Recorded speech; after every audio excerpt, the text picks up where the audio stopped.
अगर आपको अपने ही सगे बाप के सिर में गोली मारनी पड़े तो क्या आपके हाथ कांपेंगे? जरा सोचिए, आपके हाथ में तनी हुई बंदूक है, सामने खड़ा खूंखार जॉम्बी कोई अजनबी नहीं, आपका अपना बाप है, और उसके पैरों तले तड़प रहा है वो आदमी जिसने पिछले 10 साल इस नरक बनी दुनिया में अपनी जान दांव पर लगाकर आपको जिंदा रखा। बंदूक एक, गोली एक, लेकिन सामने खड़े हैं दो बाप। एक ने आपको जन्म दिया था और दूसरे ने आपको मौत से छीन कर पाला है। अब फैसला आपको करना है, अपना खून चुनेंगे या अपना कर्ज। चीख गूंजी, सांसें थम गईं, कांपती उंगलियां ट्रिगर पर जमी और फिर गोली चल गई। लेकिन मर कौन गया? दिमाग को सुन्न कर देने वाली यह कहानी शुरू हुई थी उस दिन जब दुनिया की हालत ऐसी हो चुकी थी कि जिंदा रहना ही सबसे बड़ा चैलेंज बन गया था। एक खतरनाक वायरस ने सब कुछ बदल कर रख दिया था। जो भी इसकी चपेट में आता कुछ ही मिनटों में खूंखार जॉम्बी बन जाता। और सबसे डरावनी बात ये थी कि ये कोई सुस्त घिसटते हुए चलने वाले जॉम्बी नहीं थे। ये तेज थे, बेरहम थे, और एक बार किसी इंसान की गंध पकड़ लेते तो फिर उसका पीछा छोड़ते नहीं थे। हर तरफ बस अफरा तफरी, चीखें और मौत का साया था। पूरी दुनिया जैसे एक ही पल में नरक बन चुकी थी। इसी बर्बाद होती दुनिया के बीच हम एक छोटे से लड़के को देखते हैं जो अपने कमरे में बिल्कुल बेखबर बैठा टीवी पर कार्टून देख रहा होता है। उसके लिए अभी सब कुछ सामान्य है, लेकिन तभी अचानक टीवी का सिग्नल चला जाता है और स्क्रीन पर एक इमरजेंसी रिपोर्ट चलने लगती है। कुछ ही सेकंड में उस बच्चे के चेहरे की मुस्कान गायब हो जाती है,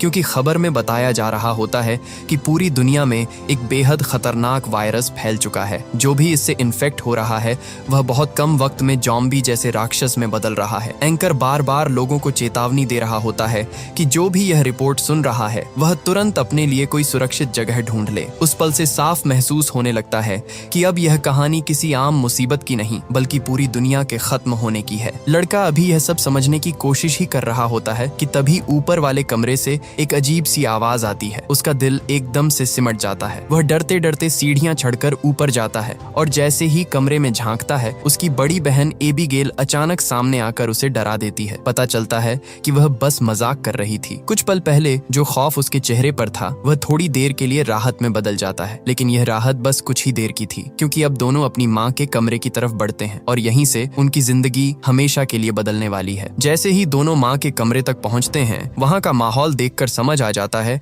कि मामला अब बहुत गंभीर हो चुका है। उनकी माँ बुरी तरह घबराई हुई होती है और अपने पति से वीडियो कॉल पर बात कर रही होती है। उनके पिता एक पायलट हैं और उनकी आवाज से साफ लग रहा होता है कि बाहर की दुनिया अब पहले जैसी नहीं रही। वह जल्दी जल्दी बताते हैं कि हालात बेहद खराब हो चुके हैं, वायरस हर तरफ फैल चुका है और अब घर पर रुकना बिल्कुल भी सुरक्षित नहीं है। वह अपनी पत्नी और बच्चों से साफ कह देते हैं, मेरा इंतजार मत करना, किसी तरह यहाँ से निकलो और कोई सुरक्षित जगह ढूंढो। इतनी दहशत के बीच भी वह एक पल के लिए अपना हाथ उठाकर वही लकी ब्रेसलेट दिखाते हैं जो उनकी बेटी एबीगेल ने अपने हाथों से बनाया था। उस छोटे से ब्रेसलेट को देखते ही एबीगेल के चेहरे पर हल्की सी मुस्कान आ जाती है, जैसे इस टूटती हुई दुनिया में भी उसे अपने पिता से जुड़ी एक छोटी सी उम्मीद मिल गई हो। उस पल में डर भी है, बिछड़ने का दर्द भी और एक अजीब सी बेबसी भी। अब उनकी माँ समझ जाती है कि खतरा दूर नहीं उनके घर तक पहुंच चुका है। वह तुरंत फोन रख देती है और बिना एक सेकंड गंवाए जल्दी जल्दी जरूरी सामान समेटने लगती है। वह अपने दोनों बच्चों को लेकर घर से बाहर भागती है। वे तीनों तेजी से कार की तरफ बढ़ते हैं, लेकिन जैसे ही कार का दरवाजा खोलकर अंदर बैठने वाले होते हैं अचानक कहीं से एक खूंखार जॉम्बी उनकी माँ पर टूट पड़ता है। सब कुछ इतना तेज होता है कि संभलने का मौका ही नहीं मिलता। डर के मारे नन्ही एबीगेल तुरंत कार के नीचे छुप जाती है। वहाँ से वह अपनी सांसें रोके सब कुछ देख रही होती है, अपनी आंखों के सामने अपनी माँ और छोटे भाई को उस दरिंदे के हाथों मरते हुए। खुशकिस्मती से वह जॉम्बी एबीगेल को देख नहीं पाता और वहाँ से चला जाता है, लेकिन एबीगेल की दहशत अभी खत्म नहीं हुई थी। वह कार के नीचे कांपती हुई पड़ी रहती है। तभी उसकी नजर अपनी माँ पर पड़ती है और वह देखती है कि उसकी माँ का शरीर अजीब तरह से हिलने लगा है। वायरस ने अब उसे भी नहीं छोड़ा था। कुछ ही पलों में उसकी माँ भी जॉम्बी बन जाती है और कार के नीचे छुपी अपनी ही बेटी की तरफ बढ़ने लगती है। एबीगेल के लिए वह पल किसी बुरे सपने से कम नहीं था। तभी ठीक उसी वक्त एक अनजान आदमी वहाँ आ पहुँचता है। उसका नाम जैक था। वह बिना एक सेकंड गंवाए अपनी बंदूक उठाता है और एबीगेल की जॉम्बी बन चुकी माँ को गोली मार देता है। फिर वह झुककर एबीगेल को कार के नीचे से बाहर खींच लेता है। लेकिन यह दर्द यहीं खत्म नहीं होता। अगले ही पल वे देखते हैं कि एबीगेल का छोटा भाई भी कन्वर्ट होने लगा है। जैक समझ जाता है कि अब उसे बचाया नहीं जा सकता। वह एबीगेल से कहता है कि अपनी आंखें और कान बंद कर लो और फिर भारी दिल से वह उसके जॉम्बी बन चुके छोटे भाई को भी गोली मार देता है। उस पल एबीगेल ने एक ही दिन में अपना पूरा परिवार खो दिया था। जैक उस डरी सहमी बच्ची का हाथ पकड़ता है और उसे वहाँ से अपने साथ ले जाता है। वक्त गुजरता है और अब कहानी हमें सीधे 10 साल बाद की दुनिया में ले जाती है। जॉम्बी वायरस ने इंसानी सभ्यता को लगभग मिटा दिया है। कभी रोशनी से चमकने वाले शहर अब वीरान खंडहर बन चुके हैं। ज्यादातर इंसान या तो मर चुके हैं या फिर जॉम्बी बनकर इस तबाह दुनिया में भटक रहे हैं। और इसी उजड़ी हुई दुनिया में अब एबिगेल बड़ी हो चुकी है। उस दिन से लेकर आज तक वह जैक की देखरेख में पली है। जैक ने उसे सिर्फ जिंदा रहना नहीं बल्कि लड़ना भी सिखाया है। बंदूक चलाना, निशाना लगाना, जंगल में सरवाइव करना और जॉम्बी से बचना। एबिगेल अच्छी तरह जानती है कि अगर उस दिन जैक उसकी जिंदगी में नहीं आता तो वह भी अब तक मर चुकी होती। यही वजह है कि वह जैक को सिर्फ अपना रक्षक नहीं बल्कि पिता की तरह मानती है। फिर भी इतने साल जंगलों में अकेले भटकते रहने के बाद एबिगेल के अंदर एक खालीपन है। उसे लोगों की कमी महसूस होती है। उसकी सबसे बड़ी ख्वाहिश है कि कहीं कोई इंसानी बस्ती मिल जाए जहां वह बाकी लोगों के साथ मिलकर रह सके। लेकिन जैक बिल्कुल उल्टा सोचता है। उसे लोगों के बीच रहना पसंद नहीं। उसके हिसाब से इस दुनिया में कई बार इंसान जॉम्बी से भी ज्यादा खतरनाक साबित हो सकते हैं। रात का वक्त है। दोनों जंगल में कैंप लगाकर सो रहे होते हैं। तभी अचानक किसी सूखी टहनी के टूटने की आवाज से जैक की आंख खुल जाती है। वह तुरंत बंदूक उठाता है और धीरे धीरे कैंप से बाहर निकलता है। अंधेरे में कुछ हिलता है और अगले ही पल एक जॉम्बी बिजली की तेजी से उस पर हमला कर देता है। लेकिन जैक अब नया नहीं था। वह फुर्ती से पीछे हटता है और लगातार गोलियां चलाकर उसे मार गिराता है। गोलियों की आवाज सुनकर एबिगेल भी भागती हुई वहां पहुंच जाती है। पिछले 10 सालों में जैक और एबिगेल ने जंगल में रहकर इतना कुछ देख लिया था कि अब उन्हें जॉम्बीज की आदतें अच्छी तरह समझ आने लगी थीं। वे जानते थे कि अगर एक जॉम्बी आसपास दिख जाए तो इसका मतलब है कि ज्यादा दूर बाकी झुंड भी होगा। इसलिए जैक देर नहीं करता। वह तुरंत एबिगेल को तैयार होने के लिए कहता है और सुबह होते ही दोनों अपने घोड़ों पर बैठकर वहां से निकल पड़ते हैं। वे जंगल के बीच से आगे बढ़ ही रहे होते हैं कि तभी दोनों घोड़े अचानक बेचैन होकर हिनहिनाने लगते हैं और आगे बढ़ने से कतराने लगते हैं। जैक तुरंत समझ जाता है कि खतरा करीब है। दोनों चारों तरफ नजर दौड़ाते हैं तो थोड़ी दूर पर एक जीप दिखाई देती है जो जॉम्बीज से घिरी हुई थी। वहां एक अकेला आदमी जान बचाने की कोशिश कर रहा होता है। इस उजड़ी हुई दुनिया में अब इंसान बहुत कम बचे थे, इसलिए उसे बचाना जरूरी था। लेकिन जैक के लिए यह सिर्फ बचाव नहीं, एबिगेल का टेस्ट भी था। वह चाहता था कि पता चले उसने उसे जितनी ट्रेनिंग दी है वह अब सच में उसके काबिल हुई भी है या नहीं। जैक एबिगेल से कहता है कि इस आदमी को तुम बचाओगी। वह उसे समझाता है कि घबराना मत, आराम से निशाना लो और फिर गोली चलाओ। एबिगेल बंदूक उठाती है लेकिन जल्दबाजी कर देती है। गोली चलती है और जॉम्बी को लगने के साथ साथ उस आदमी को भी जा लगती है। यह देखकर जैक का चेहरा उतर जाता है। वह तुरंत एबिगेल के साथ नीचे उतरकर उस घायल इंसान के पास पहुंचता है। लेकिन वहां पहुंचकर साफ हो जाता है कि अब उसे बचाया नहीं जा सकता। वह बुरी तरह घायल था और अगर उसे जॉम्बी ने काटा हुआ तो वह किसी भी पल खुद खतरा बन सकता था। इसलिए जैक उसे तड़पता छोड़ने के बजाय खुद ही मार देता है। इसके बाद दोनों उसकी जीप और सामान की तलाशी लेने लगते हैं। जैक उस मरे हुए आदमी के जूते उतार लेता है क्योंकि उसके अपने जूते अब लगभग जवाब दे चुके थे। लेकिन जैसे ही वह वे जूते पहनता है तभी वहां उस आदमी के बाकी साथी भी हथियारों के साथ पहुंच जाते हैं। कुछ ही सेकंड में जैक और एबिगेल चारों तरफ से घेर लिए जाते हैं। उनमें से एक आदमी अपने मरे हुए साथी के जूते जैक के पैरों में देखकर भड़क उठता है। उन्हें लगता है कि इन दोनों ने सामान लूटने के लिए उनके आदमी को मार दिया। माहौल एकदम तनाव से भर जाता है और कई बंदूकें एक साथ जैक और एबिगेल पर तन जाती हैं। तभी उस ग्रुप की एक गाड़ी से एक प्रेग्नेंट औरत नीचे उतरती है। उसका नाम मेघन था। वह अपने लोगों से कहती है कि पहले इनकी बात सुनो। उसे लगता है कि ये दोनों वैसे नहीं हैं जैसे दिख रहे हैं। जैक भी जल्दी से मौका पकड़ता है और समझाने की कोशिश करता है कि उन्होंने तुम्हारे आदमी को जानबूझकर नहीं मारा बल्कि उसे बचाने की कोशिश की थी। वह यह भी कहता है कि यहाँ रुकना बेवकूफी होगी क्योंकि ये साधारण जॉम्बी नहीं है। इनके बाकी साथी भी यहाँ जरूर पहुँचेंगे। लेकिन उसकी बात पूरी भी नहीं होती कि जैक का काला घोड़ा फिर से जोर जोर से हिनहिनाने लगता है। यही उसकी वार्निंग थी। अगले ही पल दूर जंगल से बहुत तेज आवाजें आने लगती हैं। फिर देखते ही देखते जॉम्बीज का एक विशाल झुंड तूफान की तरह उनकी तरफ दौड़ता हुआ आता दिखाई देता है। वे इतने तेज थे कि किसी को भागने का मौका ही नहीं मिलता। मजबूरी में सबको वहीं खड़े होकर हथियारों से मुकाबला करना पड़ता है। शुरुआत में लगता है कि इतने हथियारों के साथ शायद वे उन्हें रोक लेंगे, लेकिन जॉम्बीज की तादाद इतनी ज्यादा होती है कि हालात जल्दी ही हाथ से निकल जाते हैं। ग्रुप के लोग एक एक करके कटते जाते हैं। जो बचते हैं उनके पास छुपने की कोई जगह नहीं होती। कुछ ही देर में उनका पूरा ग्रुप लगभग खत्म हो जाता है। इसी बीच एक ताकतवर आदमी भी जॉम्बी के काटने का शिकार हो जाता है। वह समझ जाता है कि अब उसका बचना मुमकिन नहीं। वह खुद को गोली मारना चाहता है लेकिन बदकिस्मती से उसकी बंदूक में गोलियां ही खत्म हो चुकी होती हैं। अब सबको साफ दिखने लगता है कि वे इस झुंड से ज्यादा देर तक नहीं लड़ पाएंगे। इसी हालत में एबिगेल मेघन को पकड़कर गाड़ी की तरफ ले जाती है। गाड़ी में मेघन का पति भी बैठता है और जैक तुरंत गाड़ी स्टार्ट करके वहां से निकल पड़ता है। जब तक वे वहां से दूर निकलते हैं तब तक पूरे ग्रुप में सिर्फ यही 4 लोग बचे होते हैं। बाकी सब जॉम्बीज के शिकार हो चुके थे। पीछे छूटे मरे हुए जॉम्बीज को देखकर एक काले चेहरे वाला जॉम्बी गुस्से से भर उठता है। साफ दिख रहा था कि वह बाकी झुंड से अलग था और यह मुकाबला यहीं खत्म नहीं होने वाला था। उधर वे चारों किसी तरह जॉम्बीज से जान बचाकर गाड़ी में आगे बढ़ रहे होते हैं। रास्ते में जैक पीछे बैठी प्रेग्नेंट लेडी से पूछता है कि तुम लोग हो कौन और यहाँ क्या कर रहे थे। तब पता चलता है कि यह लोग शिपटाउन नाम की एक जगह पर जाना चाहते हैं जहाँ अब भी इंसान सुरक्षित रह रहे हैं। वहाँ रहने के लिए जगह है, जरूरी सामान है और शायद एक नॉर्मल जिंदगी जीने का मौका भी। यह सुनते ही एबिगेल की आंखों में चमक आ जाती है क्योंकि वह तो कब से ऐसी ही किसी इंसानी बस्ती का सपना देख रही थी। लेकिन जैक को इस बात पर भरोसा नहीं होता। वह साफ कहता है कि मैं पिछले 10 सालों से इस तबाह दुनिया में भटक रहा हूँ, लेकिन मुझे आज तक ऐसी कोई बस्ती नहीं मिली। तभी बीच रास्ते में उनकी गाड़ी जवाब दे देती है। सब नीचे उतरते हैं। प्रेग्नेंट लेडी का पति, जिसका नाम डेविड है, कहता है कि वह मैकेनिक है और कोशिश कर सकता है, लेकिन बिना औजारों के गाड़ी ठीक करना नामुमकिन था। अब इनके पास गाड़ी छोड़कर पैदल निकलने के अलावा और कोई रास्ता नहीं बचता। लंबा सफर तय करने के बाद वे लोग एक वीरान सी सोसाइटी तक पहुंचते हैं। ऊंची इमारतें अब भी खड़ी होती हैं, लेकिन वहां हर तरफ ऐसा सन्नाटा पसरा होता है जैसे जिंदगी बहुत पहले उस जगह को छोड़ चुकी हो। पहले वे पूरी जगह ध्यान से चेक करते हैं। जब कहीं कोई हलचल नहीं मिलती तो फैसला होता है कि रात यहीं काटी जाएगी। रात को वे आग जलाकर खाना बनाते हैं। एबिगेल शिपटाउन को लेकर बेहद उत्साहित होती है, इसीलिए वह मेगन से उसी जगह के बारे में पूछने लगती है। मेगन उसे बताती है कि उनका वहाँ के लोगों से रेडियो पर संपर्क हो चुका है। वह जगह सुरक्षित है, खूबसूरत है और वहाँ लोग मिलकर रह रहे हैं। यह सुनकर एबिगेल को पहली बार लगता है कि शायद इस बर्बाद दुनिया में अब भी उम्मीद बची हुई है। दूसरी तरफ जैक हमेशा की तरह लापरवाह नहीं होता। वह बाहर चारों तरफ जाल बिछा देता है ताकि अगर खतरा पास आए तो उन्हें पहले ही पता चल जाए। थोड़ी देर बाद जैक एक नक्शा निकालता है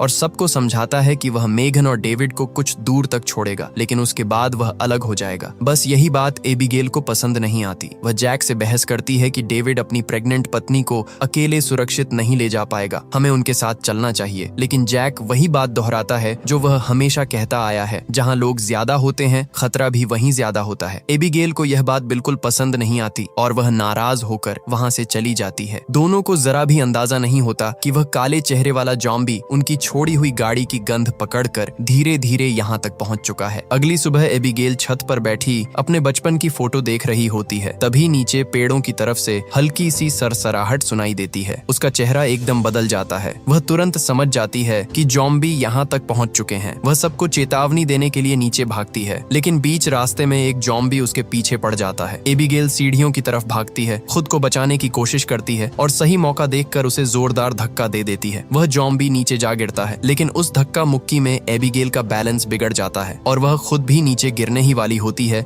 कि तभी सही वक्त पर जैक वहां पहुंच जाता है। वह झट से उसका हाथ पकड़कर उसे ऊपर खींच लेता है। उसी दौरान बाहर वह काले चेहरे वाला जॉम्बी अपने बाकी साथियों के साथ उस जगह तक पहुंच चुका होता है। उसे अपने मरे हुए साथी की गंध मिल गई थी और अब वह सीधा उनके पीछे आ पहुंचा था। लेकिन जैक ने रात में जो जाल बिछाए थे अब वही काम आने लगते हैं। जैसे ही जॉम्बी झुंड बनाकर अंदर घुसने की कोशिश करते हैं, अचानक जोरदार धमाका होता है। कई जॉम्बी वहीं उड़ जाते हैं। धमाके की आवाज सुनते ही जैक समझ जाता है कि अब वहाँ एक पल रुकना भी मौत को बुलाना है। अच्छी बात बस इतनी थी कि वे लोग उस जगह से निकल चुके थे, वरना वही उनका अंत बन जाती। रास्ते में भागते हुए एबिगेल को अचानक एक बात याद आती है। वह जैक से कहती है कि पास ही एक पुराना एयरपोर्ट है जहाँ उसके पिता काम किया करते थे। शायद वहाँ कोई छोटा प्लेन मिल जाए और अगर किस्मत साथ दे गई तो वे सीधे शिप टाउन पहुँच सकते हैं। जैक को यह आइडिया बहुत रिस्की लगता है। वह साफ कहता है कि एयरपोर्ट जैसी खुली जगह पर अगर जॉम्बीज ने घेर लिया तो बचने का कोई रास्ता नहीं बचेगा। ऊपर से यह भी जरूरी नहीं कि वहाँ कोई काम का प्लेन मिले। लेकिन एबिगेल की उम्मीद और जिद आखिरकार उस पर भारी पड़ती है और वह मान जाता है। जब वे एयरपोर्ट पहुँचते हैं तो वहाँ सिर्फ सन्नाटा होता है। रनवे खाली पड़ा होता है, दूर दूर तक कोई जहाज नहीं दिखता। जैक ताने वाले अंदाज में कहता भी है कि देखा, मैंने पहले ही कहा था। लेकिन तभी उनकी किस्मत पलट जाती है। एक पुराने बंद गैराज का शटर उठाते ही अंदर उन्हें एक छोटा प्लेन खड़ा दिखाई देता है। सबकी आंखों में एक साथ चमक आ जाती है, मगर राहत पूरी नहीं थी क्योंकि वह जहाज सालों से बंद पड़ा था। डेविड इंजन चेक करता है और कहता है कि अगर सब ठीक रहा तो वह इसे 10-15 मिनट में चालू कर सकता है। अब वक्त के खिलाफ दौड़ शुरू हो जाती है। डेविड जल्दी जल्दी प्लेन ठीक करने में लग जाता है और जैक व एबिगेल आसपास नजर रखते हैं। तभी दूरबीन से उन्हें दिखता है कि सैकड़ों जॉम्बी पागलों की तरह उनकी तरफ दौड़े चले आ रहे हैं। जैक तुरंत चिल्लाकर सबको चेतावनी देता है कि अब वक्त खत्म हो चुका है, हमें अभी निकलना होगा। एबिगेल बिना देर किए पायलट सीट पर बैठ जाती है है। उसके पिता पायलट थे, इसलिए बचपन में उसने कॉकपिट के नियंत्रण को थोड़ा बहुत समझा था। अब वही अधूरी सी यादें उसके काम आने वाली थीं। बाहर जैक लगातार फायरिंग करके जॉम्बीज को रोकने की कोशिश करता है। अंदर एबिगेल कांपते हाथों से प्लेन स्टार्ट करने की जद्दोजहद कर रही होती है। आखिरकार इंजन आवाज करता है, प्रोपेलर घूमने लगता है, लेकिन तब तक जॉम्बीज रनवे तक पहुंच चुके होते हैं। उनमें से एक तो प्लेन के दरवाजे तक भी आ जाता है, लेकिन जैक सटीक निशाना लगाकर उसे नीचे गिरा देता है। अगले ही पल प्लेन जमीन छोड़ देता है और हवा में उठने लगता है। कुछ सेकंड के लिए सबको लगता है कि वे बच गए, कि अब शायद खतरा पीछे छूट चुका है, लेकिन असली मुसीबत अभी बाकी थी। प्लेन हवा में उठते ही कुछ सेकंड के लिए सबको लगता है कि अब वे बच गए हैं। सबके चेहरों पर राहत आ जाती है, क्योंकि उन्हें लगता है कि अब वे सीधा शिप टाउन पहुंच जाएंगे। लेकिन यह सुकून बहुत छोटा साबित होता है। जैसे ही प्लेन थोड़ा ऊपर जाता है, इंजन से काला धुआं निकलने लगता है। सालों से बंद पड़ी मशीन अब जवाब दे रही थी। अगले ही पल इंजन में धमाका होता है और प्लेन तेजी से नीचे गिरने लगता है। उस हालत में भी जैक घबराता नहीं। वह पूरी समझदारी से प्लेन को पेड़ों के ऊपर क्रैश लैंड कराता है। झटके इतने जोरदार होते हैं कि प्लेन के पर खच्चे उड़ जाते हैं, लेकिन खुशकिस्मती से किसी की जान नहीं जाती। अब यह साफ था कि प्लेन दोबारा इस्तेमाल नहीं हो सकता, यानी उन्हें फिर से पैदल ही सफर करना पड़ेगा। काफी दूर तक चलते चलते वे लोग एक सुनसान रेलवे स्टेशन तक पहुंचते हैं। टूटी फूटी बोगियां, चारों तरफ अंधेरा और ऐसा सन्नाटा जैसे यहाँ बहुत पहले जिंदगी खत्म हो चुकी हो। जैक पूरे इलाके को ध्यान से चेक करता है। जब उसे यकीन हो जाता है कि फिलहाल आसपास कोई खतरा नहीं है, तब सब वहीं रात गुजारने का फैसला करते हैं। मैप देखकर उन्हें पता चलता है कि अब शिप टाउन बस 2 दिन की दूरी पर है। उसी रात मेगन जैक के पास आती है और उसका शुक्रिया अदा करती है। वह कहती है कि अगर तुम नहीं होते तो हम शायद यहाँ तक कभी नहीं पहुँच पाते। उसकी बात सुनकर जैक का सख्त चेहरा भी थोड़ा नरम पड़ जाता है। वह पहली बार अपने अतीत का वह जख्म खोलता है जिसे वह इतने सालों से भीतर दबाए बैठा था। वह बताता है कि जब यह वायरस पहली बार फैला था, तब उसकी अपनी पत्नी भी इन्फेक्ट हो गई थी और उसे अपनी ही पत्नी को गोली मारनी पड़ी थी। उसी दिन उसके अंदर का बहुत कुछ मर गया था। फिर वह मेगन से कहता है कि अब उसका इरादा बदल चुका है। अब वह उसे हर हाल में सही सलामत शिप टाउन तक पहुंचाएगा। लेकिन दूसरी तरफ एक और सच्चाई चुपचाप बढ़ रही होती है। मेगन का पति डेविड अंधेरे में अकेला बैठा अपनी बंदूक सिर पर टिकाकर खुद को मारने की हिम्मत जुटा रहा होता है। उस हमले के दौरान उसके पैर में एक जॉम्बी ने काट लिया था। जख्म छोटा जरूर था, इसलिए वायरस का असर धीमा था, लेकिन डेविड समझ चुका था कि उसका वक्त सीमित है। फिर भी उसने फैसला किया कि वह अपनी पत्नी को अकेला नहीं छोड़ेगा। जब तक शरीर साथ दे रहा है, वह उसे शिप टाउन तक पहुंचाने की कोशिश करेगा। अगली सुबह चारों फिर से सफर पर निकलते हैं। चलते चलते जैक की अनुभवी नजर डेविड की लड़खड़ाहट पकड़ लेती है। वह समझ जाता है कि कुछ गड़बड़ है, इसीलिए वह डेविड को बाकी लोगों से अलग एक तरफ ले जाता है और उसकी पैंट ऊपर करके देखता है। वहां काटे जाने का साफ निशान होता है। अब जैक को यकीन हो जाता है कि डेविड जल्द ही कन्वर्ट होने वाला है। वह तुरंत बंदूक उसके माथे पर तान देता है और पूछता है, तुम खुद खत्म होना पसंद करोगे या मुझे करना पड़ेगा? डेविड बहुत शांत होकर कहता है कि वह किसी को नुकसान नहीं पहुंचाएगा। वह बस अपनी पत्नी को सुरक्षित देखना चाहता है और जिस पल उसे लगेगा कि वह खुद पर कंट्रोल खो रहा है, वह खुद को गोली मार लेगा। डेविड की आंखों में डर जरूर था, लेकिन झूठ नहीं था। यही देखकर जैक उसे एक मौका दे देता है। सफर फिर से जारी रहता है। चलते चलते शाम ढल जाती है और रात दोबारा उनके सामने आ खड़ी होती है। तभी जंगल के बीचों बीच उन्हें एक घर दिखाई देता है। उस सुनसान दुनिया में उस तरह किसी घर का होना ही अपने आप में अजीब था। जैक तुरंत चौकन्ना हो जाता है, बंदूक तानकर आगे बढ़ता है, क्योंकि उसे अच्छी तरह पता था कि इस दुनिया में हर बंद दरवाजे के पीछे पनाह नहीं, कभी कभी नई मुसीबत भी छुपी होती है। जैक बंदूक ताने बहुत संभल कर उस घर की तरफ बढ़ता है। जैसे ही वे थोड़ा और करीब पहुंचते हैं, अचानक एक तेज स्पॉटलाइट उनकी आंखों पर पड़ती है और स्पीकर पर भारी आवाज गूंजती है, अपने हथियार नीचे डाल दो वरना गोलियों से छलनी कर दिए जाओगे। उसी पल सबको समझ आ जाता है कि अंदर कोई इंसान है। एबिगेल हिम्मत करके आगे आती है और जोर से कहती है कि हम किसी को नुकसान पहुंचाने नहीं आए, हमें सिर्फ मदद चाहिए और हमारे साथ एक प्रेग्नेंट औरत भी है। कुछ सेकंड बाद दरवाजा खुलता है और एक अधेड़ उम्र का आदमी बाहर आता है। वह खुद को एक साइंटिस्ट बताता है और कहता है कि अगर ये लोग अपने हथियार बाहर छोड़ दें तो वह इन्हें खाना भी देगा और रात गुजारने की जगह भी। मजबूरी में सब अपनी बंदूकें बाहर छोड़ देते हैं और घर के अंदर चले जाते हैं। अंदर का नजारा देखकर वे दंग रह जाते हैं। इतने सालों की बर्बादी के बाद ऐसा घर, ऐसा खाना, ऐसी सेटिंग, जैसे बाहर की दुनिया खत्म हो चुकी हो, लेकिन इस आदमी ने अपने लिए अलग दुनिया बचा कर रखी हो। वह साइंटिस्ट बड़े आराम से उन्हें बैठाता है, खाना परोसता है, ड्रिंक्स देता है और बताता है कि अगर वह चाहता तो यहाँ से बहुत पहले जा सकता था, लेकिन उसे ऐसी सुनसान जगहों पर रिसर्च करना आसान लगता है। भूख से बेहाल चारों लोग खाने पर टूट पड़ते हैं, क्योंकि ऐसा खाना उन्होंने शायद कई सालों से नहीं देखा था। लेकिन धीरे धीरे उस साइंटिस्ट की बातें अजीब लगने लगती हैं। वह कहता है कि यह वायरस सिर्फ तबाही नहीं है, ये इंसानों का अपग्रेड है। उसके हिसाब से कमजोर लोग मिट जाएंगे और सिर्फ ताकतवर ही किसी नई शक्ल में जिंदा रहेंगे। वह लगभग पागलों की तरह समझाने लगता है कि ज़ॉम्बी सिर्फ दरिंदे नहीं बल्कि एक नेक्स्ट स्टेज है और दुनिया पर राज भी उन्हीं का होना चाहिए। उसकी बातें सुनकर जैक, एबिगेल, मेगन और डेविड सब असहज हो जाते हैं। साफ लगने लगता है कि यह आदमी अकेला जरूर है लेकिन सामान्य बिल्कुल नहीं। इसी बीच डेविड की तबीयत तेजी से बिगड़ने लगती है। वह वॉशरूम में जाता है और आईने में खुद को देखकर डर जाता है। उसकी नसें काली पड़ चुकी होती हैं, आंखें लाल हो रही होती हैं और उसे समझ आ जाता है कि वायरस अब उसके अंदर तेजी से फैल रहा है। वह किसी तरह वापस हॉल में आता है लेकिन वहां का नजारा देखकर उसके पैरों तले जमीन खिसक जाती है। जैक, एबिगेल और मेगन बेहोश पड़े होते हैं। साइंटिस्ट ने उनकी ड्रिंक्स में बेहोशी की दवा मिला दी थी। डेविड गुस्से में साइंटिस्ट पर झपटता है लेकिन तभी वह आदमी अपने हाथ में पकड़े हुए एक रिमोट डिवाइस का बटन दबा देता है। अगले ही पल डेविड के पूरे शरीर में जैसे बिजली दौड़ जाती है। वह कमजोर पड़कर जमीन पर गिर जाता है। साइंटिस्ट शैतानी मुस्कान के साथ बताता है कि यह कोई साधारण मशीन नहीं बल्कि सालों की मेहनत का नतीजा है। इस डिवाइस की मदद से वह ज़ॉम्बीज़ को कंट्रोल कर सकता है। अब उसे उनसे डरने की जरूरत नहीं क्योंकि अब वह खुद को उनका मालिक समझता है। डेविड की आंखों के सामने अंधेरा छा जाता है। जब उसे दोबारा होश आता है तो वह खुद को और अपने बाकी साथियों को रस्सियों से बंधा हुआ पाता है। वे सब किसी लैब जैसी जगह पर पड़े होते हैं। साइंटिस्ट सामने खड़ा होता है जैसे अब वह इन्हें अपने एक्सपेरिमेंट का हिस्सा बनाने वाला हो। फिर वह मुस्कुराकर पूछता है, क्या तुम लोग मेरी वाइफ से मिलना चाहोगे? इसके बाद वह एक पिंजरे की तरफ इशारा करता है और अंदर जो दिखाई देता है वह और भी डरावना था। वहाँ एक खूंखार ज़ॉम्बी औरत बंद थी। वही उसकी वाइफ थी जिस पर उसने अपने पागल एक्सपेरिमेंट्स किए थे। साइंटिस्ट पिंजरे का दरवाजा खोल देता है। उसकी वाइफ गुर्राते हुए बाहर आती है और सबसे पहले उसी पर झपटने की कोशिश करती है लेकिन साइंटिस्ट तुरंत डिवाइस दबाता है और वह ज़ॉम्बी औरत उसके इशारे पर बंधे हुए जैक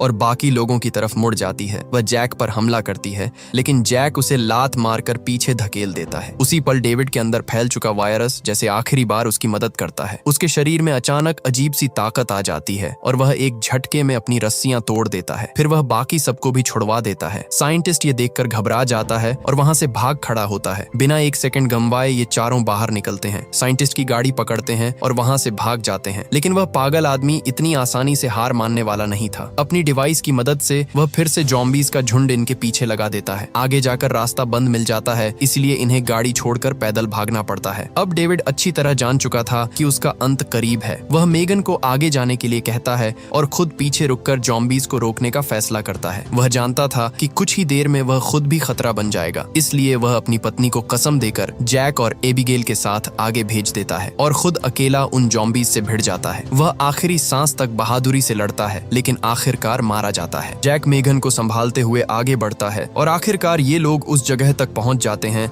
जहां इंसानों की बची कुची बस्ती थी, शिप टाउन। पीछे से ज़ॉम्बी अब भी उनका पीछा कर रहे होते हैं, इसलिए एबिगेल जोर जोर से मदद के लिए चिल्लाने लगती है। ऊपर टावर पर बैठे गार्ड्स उन्हें देख लेते हैं और तुरंत स्नाइपर से ज़ॉम्बी को शूट करके कवर देने लगते हैं। कुछ ही देर में उनके लिए एक बोट भेजी जाती है और जैक, एबिगेल और मेगन उस बोट में बैठकर शिप टाउन के अंदर पहुंच जाते हैं। पीछे खड़ा वह काले चेहरे वाला ज़ॉम्बी अपने झुंड को आगे बढ़ने से रोक देता है क्योंकि सामने पानी का रास्ता होता है और वे उसे पार नहीं कर सकते। अगली सुबह जब इनकी आंख खुलती है तो वे देखते हैं कि शिप टाउन असल में कई बड़े जहाजों को जोड़कर बनाया गया एक पूरा तैरता हुआ शहर है जिसके चारों तरफ पानी ही पानी है। मेगन की डिलीवरी का वक्त आ चुका होता है इसलिए उसे तुरंत डॉक्टर और इलाज मिल जाता है। यहाँ अस्पताल भी था, लोग भी थे और बहुत दिनों बाद पहली बार लग रहा था कि शायद इंसानी दुनिया अब भी पूरी तरह खत्म नहीं हुई। लेकिन जैक को यह भीड़ भाड़ बिल्कुल पसंद नहीं आती। वह एबिगेल से कहता है कि हमें ज्यादा देर यहाँ नहीं रुकना चाहिए, पर एबिगेल साफ मना कर देती है। इतने सालों बाद उसे लोगों के बीच रहने का मौका मिला था। उसके लिए यह जगह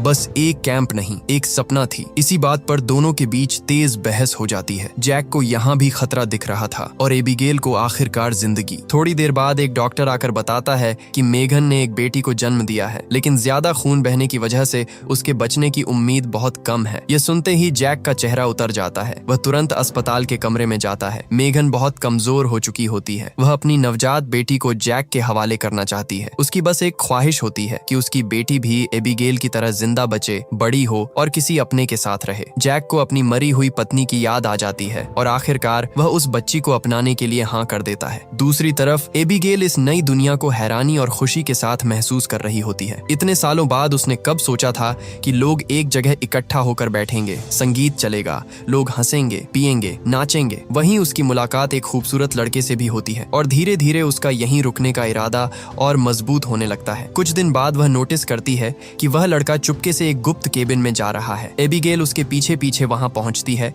और देखकर हैरान रह जाती है कि पूरे शिप टाउन के नीचे बम लगाए गए हैं, साथ ही एक वायरलेस ट्रिगर भी रखा होता है। लड़का उसे बताता है कि अगर कभी यह जगह हाथ से निकलने लगे तो लोग गुप्त रास्ते से निकल जाएंगे और बाहर से पूरे टाउन को उड़ा देंगे। लेकिन जिस दिन के लिए यह सिस्टम बनाया गया था वह दिन सोची हुई रफ्तार से ज्यादा जल्दी आ जाता है। साइंटिस्ट गुस्से में वापस लौट आता है और इस बार वह अकेला नहीं होता। अपनी कंट्रोल डिवाइस की मदद से वह उस काले चेहरे वाले जॉम्बी किंग को भी कंट्रोल में कर लेता है। फिर पानी का जो रास्ता अब तक शिप टाउन को बचाता आ रहा था वही उसकी सबसे बड़ी कमजोरी बन जाता है। जॉम्बी पानी के नीचे से जहाजों तक पहुंचने लगते हैं और देखते ही देखते पूरे टाउन में अफरा तफरी मच जाती है। लोग इधर उधर भागने लगते हैं, जॉम्बी उन पर टूट पड़ते हैं और हर तरफ चीख पुकार फैल जाती है। जैक को भी पता चल जाता है कि शिप टाउन पर हमला हो चुका है। सबसे पहले उसे एबिगेल की चिंता सताती है। वह जॉम्बी को मारते हुए उसे ढूंढने निकल पड़ता है। काफी ढूंढने के बाद वह आखिर उस तक पहुंच भी जाता है, लेकिन तब तक साइंटिस्ट भी वहां आ चुका होता है और सीधा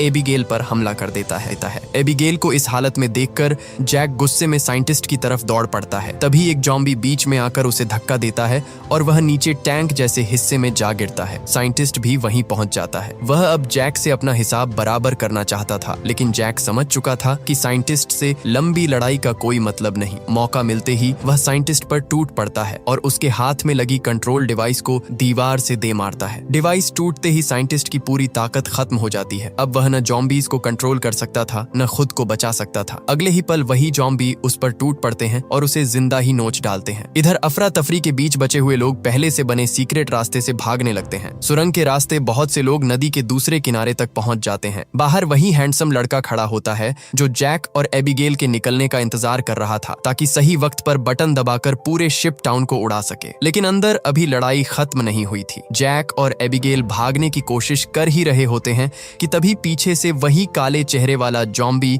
राजा एबिगेल को पकड़ लेता है। जैक तुरंत उस पर टूट पड़ता है और लकड़ी से उसके सिर पर जोरदार वार करता है। वह पीछे लड़खड़ा जाता है। तभी एबिगेल की नजर उसके हाथ में बंधे एक ब्रेसलेट पर पड़ती है और उसका दिल जैसे वहीं रुक जाता है। वह वही ब्रेसलेट था जो उसने बचपन में अपने हाथों से अपने पिता के लिए बनाया था। उसी पल एबिगेल समझ जाती है कि सामने खड़ा यह काला चेहरा वाला जॉम्बी उसका अपना पिता है, लेकिन अब वह इंसान नहीं था। अब वह एक राक्षस बन चुका था। एबिगेल कुछ पल के लिए जम जाती है, लेकिन जैक उसे पकड़कर खींचता है और कहता है कि अभी भागना होगा। बाहर खड़ा लड़का देख लेता है कि अब और देर करना सबको मरवा देगा, इसलिए वह वायरलेस ट्रिगर दबा देता है। अगले ही पल पूरा शिप टाउन जोरदार धमाके के साथ आग और मलबे में बदल जाता है। लेकिन कहानी अभी भी खत्म नहीं हुई थी। धमाके के बाद भी वह जॉम्बी राजा जिंदा बच जाता है। राख और टूटे हुए ढांचे के बीच वह फिर से उठ खड़ा होता है। जैक भी बिना डरे उसके सामने जा खड़ा होता है और दोनों के बीच आखिरी लड़ाई शुरू हो जाती है। जॉम्बी राजा बहुत ताकतवर था और कुछ ही देर में जैक उस पर भारी पड़ने के बजाय खुद कमजोर पड़ने लगता है। एबिगेल यह सब अपनी आंखों से देख रही होती है। वह जानती थी कि सामने खड़ा वह दरिंदा उसका अपना पिता है, लेकिन वह यह भी देख रही थी कि वही दरिंदा उस आदमी को मारने वाला है